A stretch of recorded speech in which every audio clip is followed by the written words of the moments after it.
संगत जी, प्यार से कहना दान निकाल जी। सत्संग में सभी ने जो हृदय के भाव हर एक संत के श्रवण किए, वो भाव यही कि ये इंसान को जागाने की आवाज़ थी ये कि हर कोई इस संसार में जहाँ ये जन्म लेता है और एक दिन इस संसार से रुखसत भी होना है, तो ये जीवन जो है इसको कैसे जीना है। अपने सारे कामकाज, कर्तव्य, रिस्पॉन्सिबिलिटीज़ को निभाना तो है ही, पर सबसे पहले अपने आप को इस परमात्मा से एक करना है। जो एकत्व का बात है वो आपसी इंसानों का एक होना बाद में हो संभव होगा।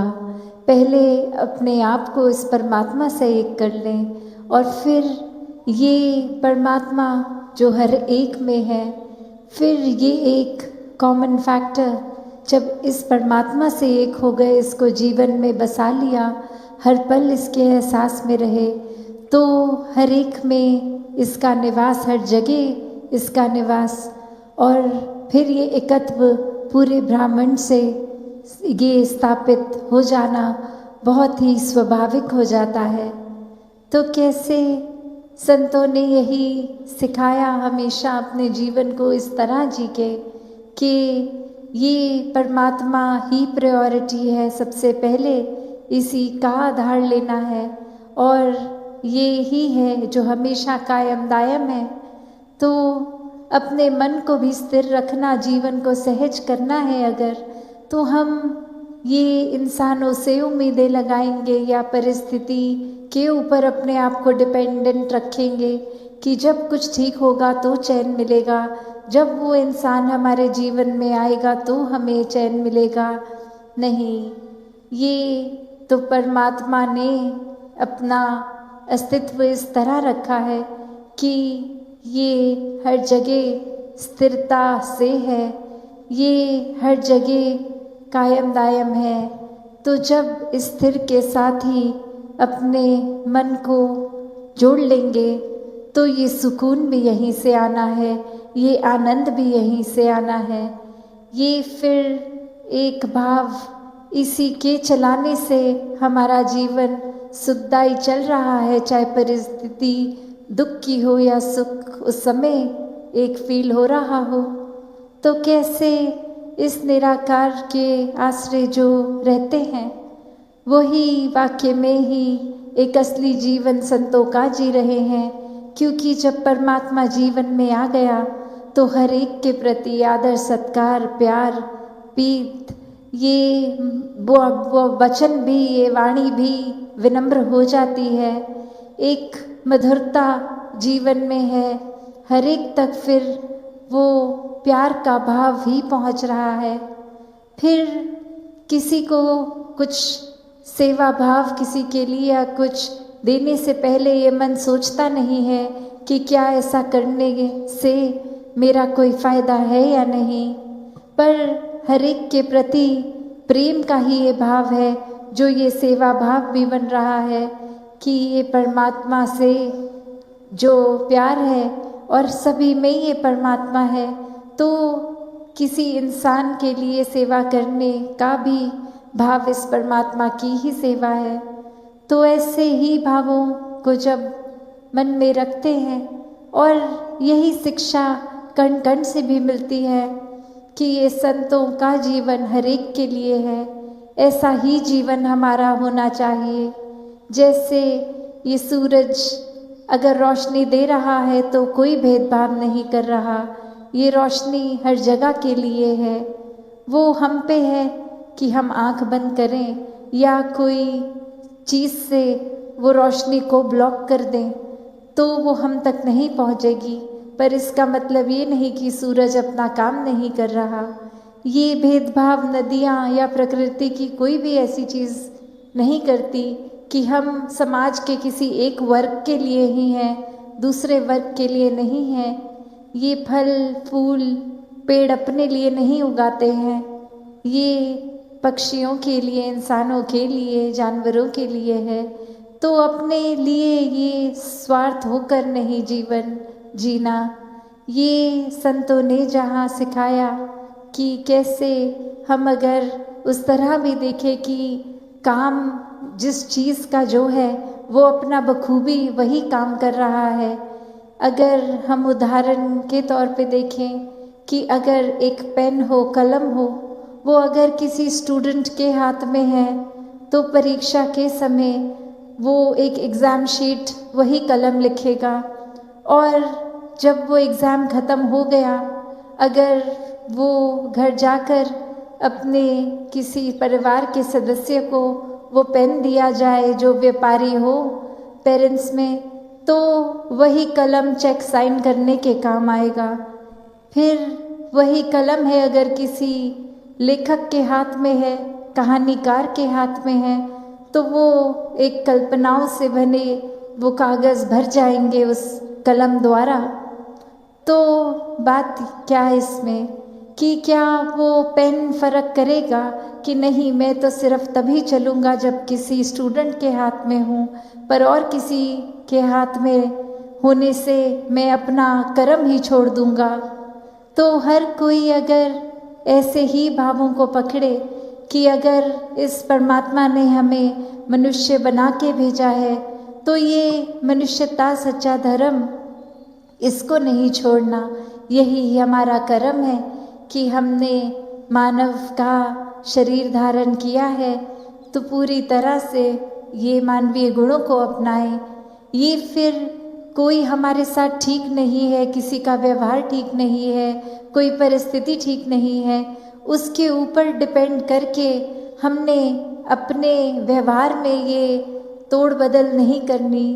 हम अगर प्यार हैं तो ही प्यार करेंगे, वरना तो वो दिखावा होगा कि अगर ये लेन देन का सौदा है कि कोई मेरे साथ ठीक है तो मैं भी उस इंसान के साथ ठीक हूँ, कोई अगर मेरे साथ ठीक नहीं है तो मैं उसके साथ ठीक नहीं हूँ। तो ऐसी सोच अगर हम रखेंगे तो वाकई में ही ये एक बेसिक चीज़ जो इंसान बने हैं तो अपनी ये मनुष्य की लक्षणों को ही खो रहे हैं। अगर ये चतुर चालाकियों से ही जीवन जीना है तो फिर ये एक सहज जीवन है ही नहीं। ये बहुत ही एक शातिर होकर अपने फ़ायदे के लिए या सिर्फ अपनी प्रशंसा के लिए या हम कितने श्रेष्ठ हैं ये औरों को दिखाने के लिए ऐसा बनावटी दिखावट का जीवन इंसान जीना शुरू कर देता है। तो बात वही कि कैसे एक जो बात है कि ये कर्म इंसान का क्या है, वो यही कि मानवीय गुणों को जीना है, मानवीय गुणों को फैलाना है। और ये बात कि आगे से हमें क्या मिल रहा है क्या नहीं, उस पे ध्यान नहीं होना चाहिए। ध्यान तो बस हम क्या दे सकते हैं उस पे होना चाहिए। जैसे अक्सर एक सिचुएशंस में भी कोई ना कोई बात अगर ऐसी सोचा जाए कि कोई भी एक क्रोध की आवश्यकता तभी आती है जब कोई किसी के नुकसान के लिए कदम उठाए जाएं, वरना तो इस संसार में हर चीज़ करने के लिए ये प्यार ही काफ़ी है। तो कैसे ये मन को क्रोध से दूर रखने के लिए भी चेतन किया जाता है संतों द्वारा बार बार कि ये ह्यूमन इंस्टिंक्ट्स हर एक के अंदर हैं, भय भी है, क्रोध भी है और भी अन्य चीज़ों से भरा ये फीलिंग्स, ये दिल। तो कैसे अगर हर एक के सामने जब कोई परिस्थिति है तो वो क्रोध होते हुए भी वो क्रोध को काबू करने की बात, उसको चैनलाइज करने की बात, कि अगर हम यही कह देंगे कि हमारे अंदर क्रोध है इसलिए हमने किसी को बुरा भला कह दिया, तो ये कोई एक्सक्यूज़ नहीं है। वरना तो हम उदाहरण देखें तो हम ये कह सकते हैं कि जो आग है उसका तो काम ही जलाना है, पर हम अपने घरों में भी देखते हैं जब वही एक आग के ऊपर कोई तवा रख दिया जाता है तो आटा रखने के बाद वो एक चपाती ये फुल्का बनता है वो आटा जल नहीं जाता, तो कैसे वो आग को भी एक चैनलाइज किया जा सकता है। तो हमारे अंदर ये जो इमोशंस हैं, चाहे क्रोध भी है, इसका होना, ये संतों ने कभी नहीं कहा कि ये इमोशंस को मार डालो, नहीं, ये तो इंसान हैं तो सब ऐसे बात हर पल होगी अंदर, पर ये किस तरह प्रयोग में लाने हैं कि नुकसानदायी ना हो, ना अपने लिए ना किसी और के लिए। तो ऐसा जीवन जीना है जहाँ हर एक का भला भी हो, और ये नीयत हर एक की भलाई की अगर रखेंगे तो उसमें वो सहज ही हमारी भी भलाई है। तो कैसे हर किसी ने जहाँ संतमति को अपनाना है कि ये ध्यान ही इधर उधर, जब वो कहा भी जाता है कि जब एक फुर्सत होती है, एक जिसको वेला भी बोल देते हैं कि एक वेला दिमाग अगर है तो वो एक नेगेटिविटी की ओर भी जा सकता है। तो किस तरह हमेशा कोई कार्य करते ही रहना नहीं चाहिए सिर्फ इस वजह से कि खाली बैठेंगे तो ध्यान पतन की ओर जाएगा। नहीं, ये जिनके दिल में दिमाग में ये निराकार, ये परमात्मा है, वो तो अगर कोई कार्य ना भी कर रहे हों तो उस समय भी ये परोपकारी हृदय ही रखते हैं। ये सोच एक अच्छी चीज़ों की ओर ही होती है, ये सोच परमात्मा के ऊपर ही होती है। तो ऐसा जीवन भी जिया जा सकता है। और ये कोई किताबी बातें, ये कोई थ्योरेटिकल चीज़ें नहीं संतों ने कभी भी समझाई कि बहुत ये ऐसी बात है जो जीवन में अचीव नहीं हो सकती। नहीं, ये इंसान अगर हम बन के आए हैं तो यही जीवन में ये संभव है कि परमात्मा की प्राप्ति भी हो जाए और अपना जीवन वाकई ही एक असली मनुष्य का जो जीवन होता है उस तरह जिया भी जाए।